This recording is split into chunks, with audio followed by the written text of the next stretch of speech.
Welcome to another edition of Tim's Vinyl Confessions. I'm Tim Durling. Thanks for watching. This is actually the first new video that I'm filming in 2016. We've had a couple play already, but this is the first brand new video, so I'm not going to bother saying Happy New Year. You've all heard it a million times. Filming this in January. I don't know when this is going to run, but it's January 9th today, and it's actually quite mild out. I'm not even going to make any weather predictions, but this video today is just going to be me going over some music-related things, I guess, that I've gotten in the last little while. Some of them for Christmas presents, and just some things I've picked up. Kind of filling in blanks in my collection. I really want to make a priority of that this year, if I can, if I'm able to, and to fill in some of the live albums and just albums that came out along the way that I just didn't get to by the bands that I listened to. So that's going to be the focus of this edition of Tim's Vinyl Confessions. Now, first thing is a book. Yes, I can read. This is a book that I've wanted for a long time. I ended up getting it for Christmas. This is yet another book by Martin Popoff, who you've heard me talk about, and if you're watching this, chances are you know exactly who he is. Anyway, this is the big book of hair metal. You can see Motley Crue there, Shout at the Devil era on the cover. Quiet Riot, Twisted Sister, those are the other bands that are mentioned. Through this book, he basically chronicles what's known as hair metal, even though I hate that expression, literally from the 50s, with Elvis and Chuck Berry and Little Richard being like really popular rock stars that wrote upbeat songs. And it kind of ends with a thud in 1991, in September of 91, with the release of Nirvana's Nevermind album, and I'm not going to get into that, my old opinion on the grunge thing, but in typical Martin Popoff fashion, it's got his writing style, and it goes year by year, sometimes month by month if possible. A lot of interview clips, not interview clips, but interview segments with different people and the bands that he's talking about as the years go by. Lots of album cover artwork, lots of single artwork, basically chronicling the rise of this type of music, which really forms the backbone of the music I've always loved the most, and probably the music you see featured most here in Tim's Vinyl Confessions. And like I said, it goes through year by year and stops all the way up in 1991. I may not agree with his opinions. His opinion about Def Leppard Hysteria is like, okay, buddy, Martin, I get it, man. You don't like the album. Millions and millions of people do. But it's well written, it's well put together.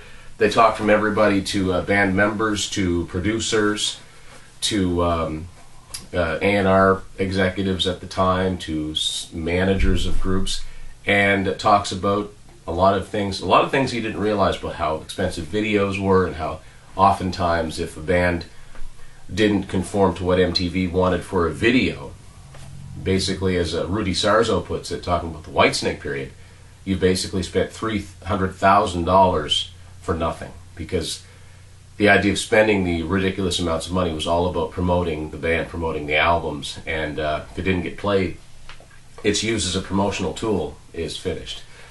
If you like reading about this type of stuff, then you'll like this book, because it's got the usual Martin Popoff symbol of excellence on it. So, recommend. Big book of hair metal. And, being that this is Tim's Vinyl Confessions, guess what? I actually have some vinyl to show you. Now, my kids surprised me with this at Christmas time. I never would have expected this, never would have asked for it, but it's cool. This is something that I would have liked to have had when I was about 12, and didn't. Anyway, what am I getting at? I'm getting at this. This is a 2014 reissue of the soundtrack of Transformers the movie. Now, I'm not talking Michael Bay. I'm talking about the original Hasbro animated Transformers movie from 1986. That's the front cover. This is the back cover. This is actually, aside from the fact that it's from an 80s soundtrack, it's actually a pretty typical, or it's an 80s animated movie, it's actually a pretty typical 80s soundtrack, about what you'd expect. Some instrumental songs and basically some soundtrack songs that sound like soundtrack songs. You may be familiar with the song The Touch by a guy named Stan Bush. That's on here. The actual Transformers theme, the theme that they used in the old animated cartoon, is done here by a band called Lion.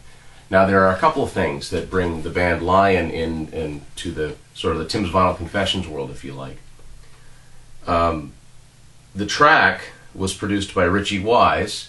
Richie Wise is one of the producers of the first Kiss album, and one of the members of the group Lion is the guitarist Doug Aldrich, who would go on to work with Dio, and after that he worked with Whitesnake. So I've got some of his work from Whitesnake on the Good to Be Bad and Forevermore albums. Great guitar player. He's not with Whitesnake anymore. But anyway, it's not something I'm going to open, but it's cool to have. It looks cool on the wall. And this was originally released on Scotty Brothers Records, and this is a Music on Vinyl reissue. And musiconvinyl.com on here. I don't have any other releases from this, but this one, they must specialize maybe in soundtracks. This is At the Movies here. So that's the Transformers soundtrack. So I was very happy to get that. That was a fun surprise on Christmas morning. And a couple of vinyl by the same group I would like to show you with Queen. First thing, this was a Record Store Day exclusive. Believe it or not, 2015 marked the 40th anniversary of Bohemian Rhapsody, a song that still sounds good on the radio today. It's an all-time classic. So this is a Record Store Day exclusive reissue 12-inch single of Bohemian Rhapsody. Now they're using the iconic pose here, which is actually from the album Queen 2, of which that song was not on, but that's the pose they used for the video. I probably don't need to tell you that. B-side, as has always been with Bohemian Rhapsody, is Roger Taylor's I'm in Love with My Car. So that's a cool thing to have. This one is actually on Virgin Records. It's not Hollywood, so this is not a Universal, or it's not a North American issue, I don't think. However, this one is. My earlier Tim's Vinyl Confessions, where I go through my Queen vinyl, stops in 1989 with The Miracle. The very next album to come out was Innuendo. This came out in 1991. Now, this is not an original. This is a 2011 or 2015, actually. It has both dates on here from Queen Online. This is 180 gram heavyweight black double vinyl, half-speed mastered. Doesn't matter, I won't be opening it. This too is on Virgin Records. And glad to have Innuendo on vinyl. Great album. The last album to be released while Freddie Mercury was alive. So I'm switching from vinyl to CDs now, but that doesn't mean I'm done with Queen. This is going to be an episode unto itself because I still want to get the DVD version of this at some point. This just came out last year. This is Queen, A Night, not at the Opera, but at the Odeon. Recorded live at the Hammersmith Odeon, December 24th, 1975. This was recorded on Christmas Eve. And, of course, it's A Night at the Odeon. They call it that because it was the A Night at the Opera tour. That was their current album at the time. I mentioned earlier that Bohemian Rhapsody was celebrating its 40th anniversary. This is on Hollywood Records, by the way. This is a U.S. version. This performance is reportedly the first time that Bohemian Rhapsody was recorded in concert. And I don't even think they do it all. I think they do it as part of a medley, as they used to do back then. So I haven't listened to this yet, but I'm looking forward to it. The set list is much the same. If you saw my video where I talked about the Live at the Rainbow 74, which was recorded the previous tour, the Sheer Heart Attack tour, a lot of that set list is still intact. But of course, they now have Bohemian Rhapsody. They have, you know something? Wow, this is amazing. That's the only song from A Night at the Opera that they did, because the tour had just gotten underway. And that went on to become such an iconic album, unless you count God Save the Queen at the very end of this. So here's the back cover of the booklet. You've been invited to A Night at the Opera. And a lot of pictures of the group inside of it. No write-up, actually, although I guess there's quite a documentary on the DVD. Again, I want to get that. But this is the audio portion of Queen, A Night at the Odeon. So I already know it's going to be excellent. So, and another release here, or actually a pair of releases that are going to get their own show once I have had the chance to digest them. I just want to show off really quickly, is Rush R40 Live. This is recorded on their 40th anniversary tour. I'm not really going to get into too much about that yet, because like I said, I have to listen and watch, and this is the DVD, get these sort of digested and what these are all about, and I'll give you more about those. They are in my collection. An album that I went to great lengths about, dedicated an episode to, I actually got a secondary copy of. This is the newest Def Leppard one. Still liking this album a lot, self-titled album. This is just a standard version of it, and it's not the classic rock edition that I got. This one is distributed by Mailboat Records, which I've got some Poison releases, and actually Def Leppard have had a couple that came out on that label as well. So this one is just the standard version of the new Def Leppard album, which if you haven't picked it up yet, I would highly recommend. I'm kind of glad I got this version because it's got all the lyrics to the songs, because inside the booklet in the Classic Rock Fan Pack edition there's a big write-up, which is awesome. It's cool to have the lyrics of the songs too. So pick that up. A pair of Dokken albums that I'd never gotten around to buying. I'll be honest with you, Dokken's a band that I like, but haven't listened to that much in years. It's an example of... there's no delicate way to say it. I found they were becoming very boring. Without George Lynch, that fiery guitar playing, I kind of bought into the whole scenario of Dokken not really being relevant, which I'm contradicting myself because the one and only time I did see them in concert, Lynch was not in the group. It was in 2000, and I saw them with Reb Beach, who I'm a big fan of anyway, and I thought they were great. So go figure. But the last new Dokken album I heard, and that I actually have, is Hell to Pay, which came out in 2004, and I thought it was boring. So I'm happy to say that both of these following albums they're not the greatest thing. They're not going to take the place of Back for the Attack or Tooth and Nail or Under Lock and Key in my hierarchy of Dokken albums, or even Dysfunctional for that matter. But they're pretty good. This is Lightning Strikes Again. Dokken had this, they got into this annoying habit of naming albums after older songs that were on previous albums. They did it with Long Way Home, but this one really harkens back, because Lightning Strikes Again is a song off Under Lock and Key, which is actually my favorite Dokken album.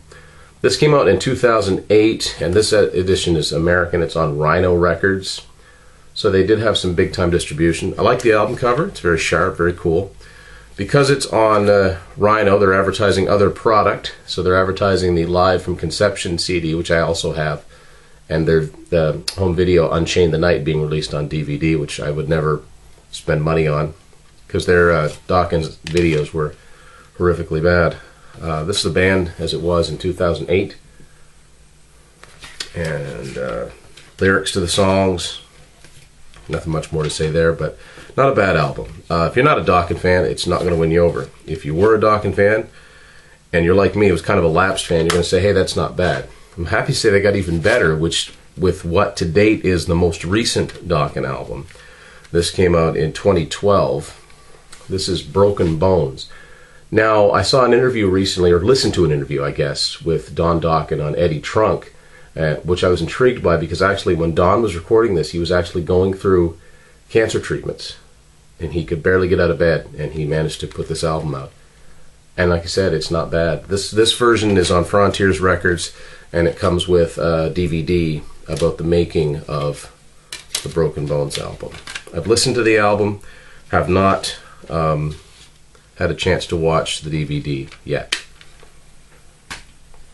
Another band that I go through phases where I have to remind myself that I like them and I forget about them, even though they're a really good band, is Mr. Big. And just got around to picking this up. It came out 2 years ago now, in 2014, on Frontiers. This is the latest Mr. Big album, The Stories We Could Tell. This one's kind of a bittersweet album because their drummer, Pat Torpey, has Parkinson's disease, and I don't know what kind of shape he's in now, but that's just a horrible disease to get, and he's a drummer, so it's just not good. So, this is a digipack. Typical Mr. Big graphics, really. Kind of harkens back to Lean Into It phase. Still the original 4 band members. It's still Eric Martin, Billy Sheehan, Paul Gilbert, and Pat Torpey. Some thank yous, and the booklet here has some photos of the group. Like the graphics there with the lyrics. I haven't had a chance to pop this one in yet. Their last album, which is sort of their reunion album, which came out 2011, called What If, was pretty good. I'm going to guess this is around, kind of continuing the same thing, if you're a fan of old school Mr. Big as well, there's a bonus track on here, which is a live version of Addicted to That Rush, which was their very, very first single, and it was the first song off their first album, and the first thing a lot of us heard from Mr. Big. Keeping with the Billy Sheehan thing, I actually bought an album by a relatively new group, even though they're all veteran musicians. My good friend Matt Phillips pointed this album out to me, and I've liked everything I've heard on it. This is the second album from the Winery Dogs. It's called Hot Streak. Their first one, I believe, was self-titled. This just came out last year. This is on Loud and Proud Records. Loud and Proud Records, I think, started out as CMC Records. And the Winery Dogs, if you can tell here on the cover, that's obviously Billy Sheehan on the left.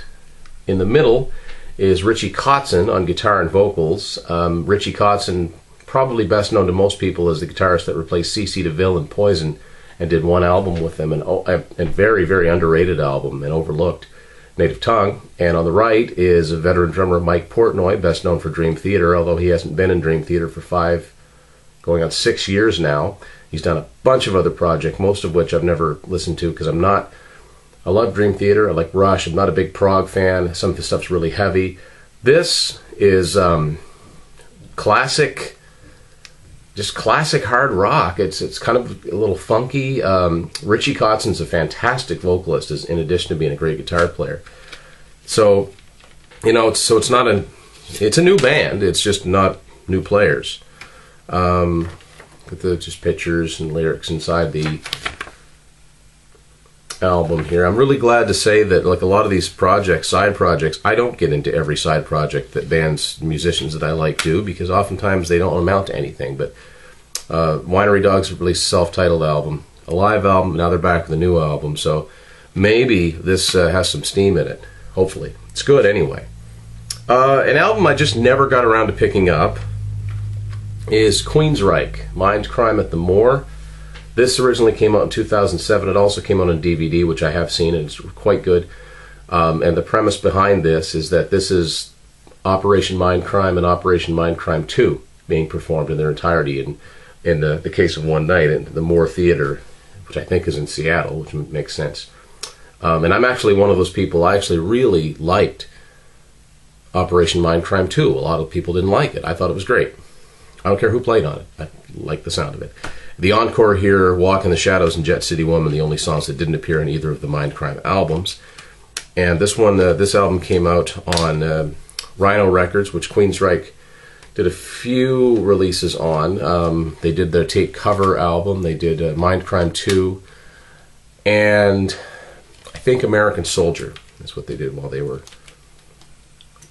signed to Rhino Records. Rhino Records started out as a reissue label, then they started actually releasing new material. So, Mind Crime at the Moor by Queensryche CD.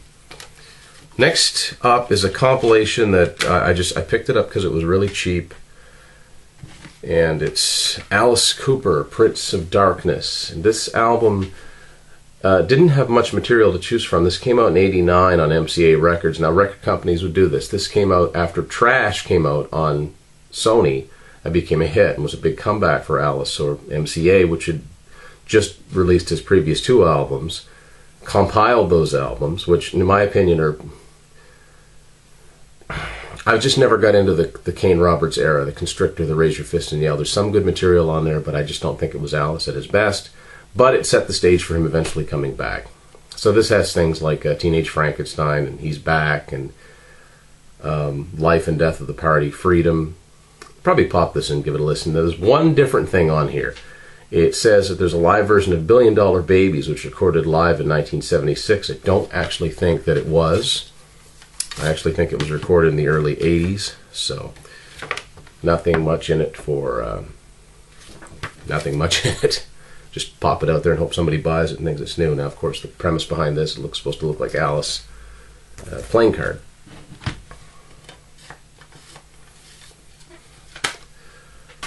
Next up, another band that I've kind of elapsed listenership, but I wanted to pick this up. This has been out for a few years now. It came out in 2005, and it was originally recorded in 2002. This is Aerosmith, Rockin' the Joint Hard Rock Hotel and Casino in Vegas. And this is probably them on tour with one of their worst albums, Just Push Play. I don't like the album that much at all. Although, it's interesting to note, song titles on here. From Just Push Play, they do Beyond Beautiful, Light Inside, which is not even one of the better tunes on there. They should have done the song Just Push Play.